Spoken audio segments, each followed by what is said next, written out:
Assalamualaikum warahmatullahi wabarakatuh. Selamat datang di rumah kisah saya.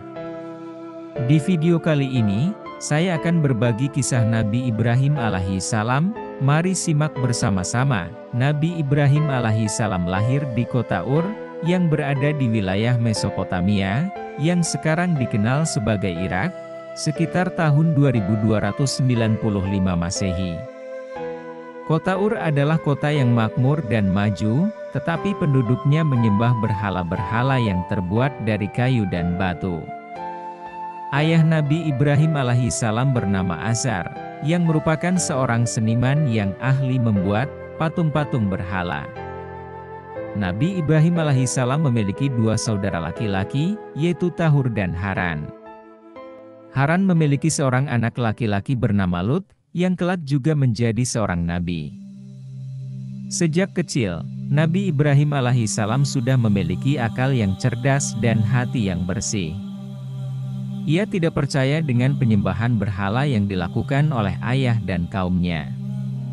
Ia merasa heran, bagaimana mungkin benda-benda mati yang tidak bisa mendengar, melihat, berbicara, atau memberi manfaat, bisa dianggap sebagai Tuhan.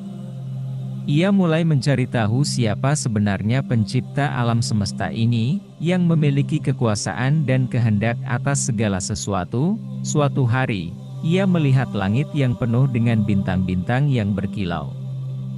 Ia berpikir, mungkin inilah Tuhanku. Tetapi ketika malam berlalu dan bintang-bintang menghilang, ia berkata, saya tidak suka dengan yang hilang. Kemudian, ia melihat bulan yang bersinar terang. Ia berpikir, mungkin inilah Tuhanku. Tetapi ketika pagi tiba dan bulan pun lenyap, ia berkata, jika Tuhanku tidak memberi petunjuk kepadaku, niscaya aku termasuk orang yang sesat. Lalu, ia melihat matahari yang terbit dengan cahayanya yang menyinari bumi. Ia berpikir, mungkin inilah Tuhanku, yang lebih besar dari yang lain. Tetapi ketika matahari terbenam dan gelap pun menyelimuti, ia berkata, hai kaumku, sesungguhnya aku berlepas diri dari apa yang kamu persekutukan. Sesungguhnya aku menghadapkan wajahku kepada Tuhan yang mencipta langit dan bumi, dengan cenderung kepada agama yang benar, dan aku bukanlah termasuk orang-orang yang musyrik. Quran Surat Al-An'am 76-79. Dengan demikian, Nabi Ibrahim alaihi salam menemukan kebenaran tentang Allah Subhanahu wa Ta'ala, yang Maha Esa, Maha Besar, Maha Kuasa, dan tidak ada sesuatu pun yang menyerupainya. Ia pun mulai menyampaikan dakwah kepada ayah dan kaumnya, agar mereka meninggalkan penyembahan berhala dan kembali kepada Allah Subhanahu wa Ta'ala. Namun, ayah dan kaumnya tidak mau mendengarkan dan bahkan menentang dan menghina Nabi Ibrahim alaihi salam. Mereka menganggap Nabi Ibrahim alaihi salam sebagai orang yang sesat dan gila. Suatu hari, ketika kaumnya sedang pergi ke sebuah pesta, Nabi Ibrahim alaihi salam memanfaatkan kesempatan itu untuk masuk ke dalam kuil berhala. Di sana, ia melihat banyak patung-patung berhala yang dihiasi dengan perhiasan dan makanan.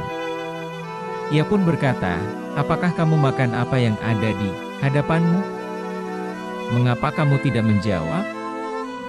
Kemudian, ia mengambil kapak dan memecahkan semua patung-patung berhala itu, kecuali yang terbesar, yang ia gantungkan kapaknya di lehernya. Quran Surat Al-Anbiya 57-58. Ketika kaumnya kembali dari pesta dan melihat keadaan kuil berhala mereka, mereka pun marah dan bertanya, siapa yang melakukan ini terhadap Tuhan-Tuhan kami? Mereka mendengar bahwa Nabi Ibrahim alaihi salam pernah mengkritik berhala-berhala mereka, maka mereka pun mengatakan, pasti Ibrahim yang melakukannya. Mereka pun membawa Nabi Ibrahim alaihissalam ke hadapan mereka dan menanyainya, hai Ibrahim, mengapa kamu tidak bertanya kepada patung besar itu? Bukankah ia yang memegang kapak? Kaumnya pun sadar bahwa Nabi Ibrahim yang melakukannya, dan mereka marah besar. Mereka memutuskan untuk membakar Nabi Ibrahim alaihissalam hidup-hidup sebagai hukuman. Mereka membuat api yang sangat besar, dan melemparkan Nabi Ibrahim alaihissalam ke dalamnya dengan menggunakan katapel. Namun, dengan izin Allah Subhanahu wa Ta'ala, api itu tidak membakar Nabi Ibrahim alaihissalam, melainkan menjadi sejuk dan damai baginya. Ini adalah salah satu mukjizat yang diberikan Allah Subhanahu wa Ta'ala kepada Nabi Ibrahim alaihissalam. Setelah selamat dari api, Nabi Ibrahim alaihissalam hijrah ke negeri Syam bersama dengan keponakannya, Nabi Lut alaihissalam, yang juga diangkat menjadi nabi oleh Allah Subhanahu wa Ta'ala. Di sana, Nabi Ibrahim alaihissalam menikah dengan seorang wanita yang bernama Sarah, yang tidak bisa memiliki anak. Allah Subhanahu wa Ta'ala kemudian memberikan Nabi Ibrahim alaihissalam seorang anak dari Sarah, yang bernama Ishak, yang juga menjadi nabi setelahnya. Allah Subhanahu wa Ta'ala juga memberikan Nabi Ibrahim alaihissalam seorang anak dari Hajar, seorang budak wanita yang diberikan oleh Raja Mesir kepada Sarah. Anak itu bernama Ismail, yang juga menjadi nabi setelahnya.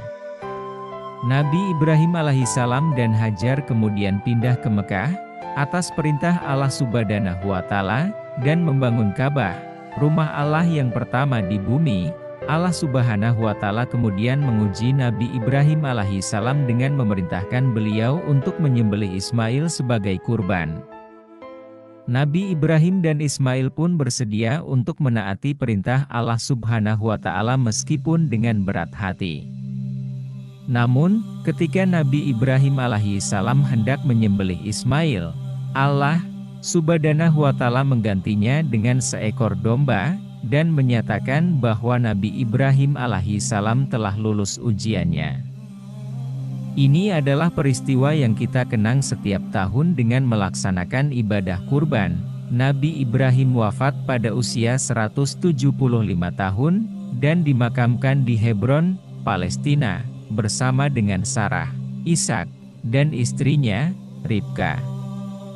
Nabi Ibrahim alaihissalam adalah salah satu nabi yang paling mulia, yang menjadi teladan bagi umat Islam dan umat lainnya. Nabi Ibrahim alaihissalam adalah nabi yang taat, sabar, ikhlas, dan tawakal kepada Allah Subhanahu wa Ta'ala. Nabi Ibrahim alaihissalam adalah nabi yang berani menentang kesyirikan, kezaliman, dan kebodohan. Nabi Ibrahim alaihissalam adalah nabi yang dicintai oleh Allah Subhanahu wa Ta'ala, dan dicintai oleh kita semua. Demikianlah kisah Nabi Ibrahim alaihissalam yang dapat kami sampaikan.